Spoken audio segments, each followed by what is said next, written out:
lot banglo untuk dijual. Lot banglo tak apalah encik, saya ni kadang-kadang nak bayar duit lot tax pun banyak benda saya kena korek. Ini kan dah pula nak beli lot banglo. Tak apalah, bagilah pada mereka yang lebih berkemampuan. Kau ai naik matai ku. Belum ceneke lah kau. Cubalah tunggu kau jap. Tak lari dah rumah tu. Ni pun sama. Ingat dan tak faham kau punya signal nak ngelat. Ni pun sama ni. Hai.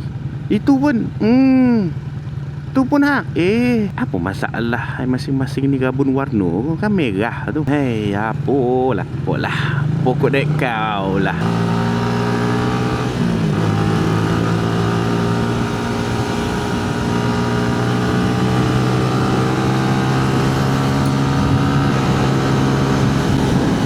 Tengok kebanyakan yang melanggar traffic light tadi tu bukan laju bona dah bawah. Sebab orang yang langgar traffic light ni dia ada dua jenis. Yang pertama dia memang tak menyampai, dia malas nak menunggu, dia tak menyabar. Yang kedua memang tengah rushing, memang tengah nak copet. Yang tu kita faham lah. Dia punya tahi tu dah ke ujung-ujung nak terberak tu. Lampu merah pun dilanggar lah. Dan kebanyakan yang gemar melanggar lampu merah ni jenis yang pertama tu, yang tak boleh nak menyabar, tak boleh nak nunggu. Ada bisul ke buntut tu, tak boleh duduk lama. Allah, kita cerita pasal orang langgar lampu merah, lampu kita pula yang merah. Nyirap ya rasa.